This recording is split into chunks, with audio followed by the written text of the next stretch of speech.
Bonjour, nous c'est Anaïs et Nico. Nous avons décidé de parcourir le monde avec nos 3 enfants, Esteban, Santiago et Livia. On a acheté un camping-car que nous rénovons en famille depuis plus d'1 an. Et nous avons vendu notre maison pour vivre notre rêve. Salut tout le monde.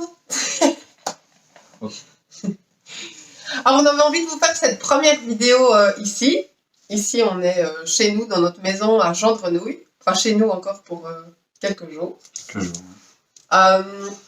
Ça nous tenait, enfin ça me tenait peut-être à cœur. Parce que ça a été notre maison, ça a été notre projet pendant plusieurs années, puisqu'on est ici depuis 2013.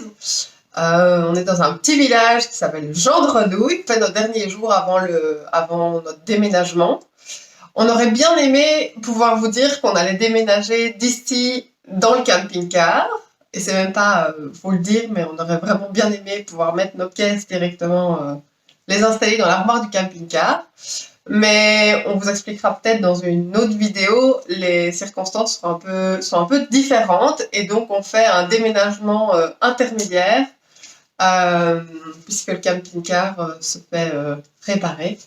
Et donc on va déménager, on sera plus dans cette maison, mais on va avoir un laps de temps entre le moment où on quitte la maison et le moment où on rentre dans le camping-car. Avant d'expliquer le camping-car, je pense qu'on va peut-être expliquer la genèse du projet. Qu'il y a 10 ans, on a fait un premier voyage en sac à dos. On a très fort aimé ça, être sur la route à deux. On avait envie de repartir en voyage, seulement il y a eu la maison, il y a eu les enfants, il y a eu beaucoup de choses qui ont fait qu'on n'ait pas pu voyager. J'ai pas envie de dire qu'on s'est empêché de voyager, mais on a juste mis nos priorités sur d'autres choses, mais c'était toujours dans notre tête de faire un voyage. Et quelque chose qu'on voulait, c'était voyager avec une base stable, avoir quelque chose à nous pendant notre voyage. Et donc, le camping-car a été un petit peu cet élément sur lequel on mise pour être stable. Pour avoir un lit peut-être... On a fait pendant nos 6 mois, parce que c'est peut-être ça qui est important, c'est que pendant nos 6 mois, on a fait 80 lits différents. On avait calculé que ça faisait une moyenne de 1 lit et demi, 1 nuit et demie par lit.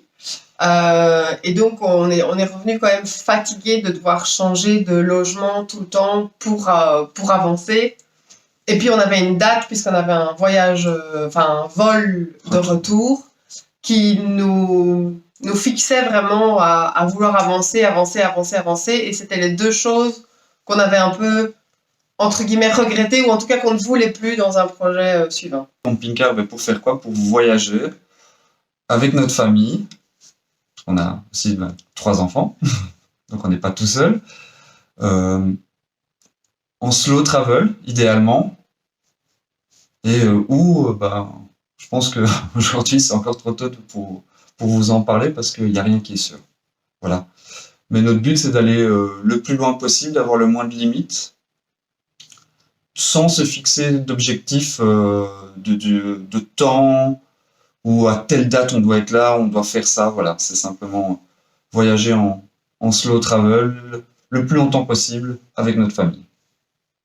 Et du coup, en 2019, on a trouvé le camping-car ça a été tout de suite un peu un coup de cœur. C'était un peu particulier parce qu'on en avait déjà vu d'autres. Un autre donc qui était très chouette, mais dès qu'on est rentré dans la pièce de vie, il nous manquait 1 mètre. Donc on est parti sur des volumes plus grands. Du coup, un camion en fait. Et ici, quand on a trouvé celui-là en décembre, c'était décembre 2019. Je pense. Ou novembre peut-être, mais donc on a vraiment eu, même les enfants étaient tout fous, ils couraient partout dans le camping-car, ils étaient déjà comme chez eux dans ce camping-car-là.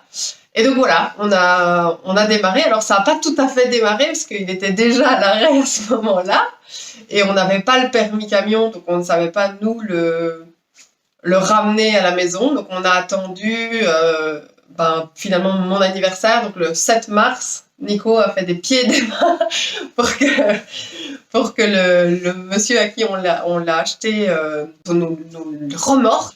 Et puis et voilà, et donc depuis le 7 mars, un peu avant le 7 mars 2020, on a notre bête.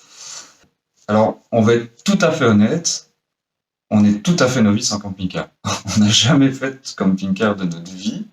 Donc, c'est un rêve qui peut paraître absurde parce que on veut se lancer dans quelque chose où on n'a aucune idée de ce que c'est vraiment. Pour nous, c'est qu'un moyen d'atteindre notre objectif qui est le voyage et on pense qu'on s'adaptera. Alors, on va peut-être déchanter ou pas, je pense pas. Je pense Peut-être qu'on revient dans 3 semaines. Non, je pense que on va s'adapter à la situation, les enfants également. Et puis, bah, c'est un nouvel apprentissage. On a géré une maison pendant 8 ans. On devrait pouvoir gérer un camping-car pendant quelques temps. Donc, voilà. Et pour parler du camping-car dans les grandes lignes, sans rentrer dans tous les détails, ben, on s'est rapidement rendu compte que le camping-car, ben, il était resté au même endroit pendant longtemps sans bouger, qu'il avait pris l'humidité. Donc à la base, on pensait faire quelques améliorations. Et on s'est retrouvé avec une rénovation intégrale. Après avoir rénové une maison, on a un camping-car. On n'est pas encore au bout de nos peines. Et je pense que c'est ça qui rajoute toute l'incertitude du moment. C'est qu'on n'a pas encore fini tous les éléments du camping-car. Donc aujourd'hui, on n'est pas encore en mesure de vous dire ben, on part dans autant de temps et dans cette direction-là. Alors que c'était notre but. Bon, on fait face maintenant à une panne mécanique qui cause pas mal de soucis au garage. Un garage spécialisé, quand même. On est à notre deuxième garage. Après avoir perdu 2 mois et demi, voire presque 3 mois dans un garage qui, au fin de compte, ils n'avaient aucune idée de ce qu'ils faisaient. Donc là, on l'a tracté dans un garage spécialisé. Eux aussi ont un petit peu de mal. Donc, une fois que la partie mécanique sera finie, on pourra terminer l'aménagement et alors là, fixer une date réelle de départ. Mais notre but initial, c'était de partir la semaine prochaine. Et donc de quitter la maison pour partir directement sur les routes. Et ben, c'est loupé. Voilà. Mais c'est pas grave, ça fait aussi partie de l'apprentissage et de l'aventure. Je pense que ça nous permet aussi de lâcher prise pas mal sur le contrôle qu'on a envie d'avoir sur tout, puisque bah, voilà. Et en fait, ça a démarré depuis le début parce que, comme tu le dis, on partait pour enlever une carpette et puis on s'est retrouvé à faire tout un véhicule. Mais ça, voilà, c'est au fur et à mesure, on apprend que rien n'est vraiment tout droit, rien n'est carré. Mais c'est pas grave, on s'adapte et on l'entendait hier aussi dans une conférence. Finalement, ça fait partie aussi du voyage en camping-car, c'est s'adapter tout le temps et trouver des solutions quand il y en a besoin. Ouais.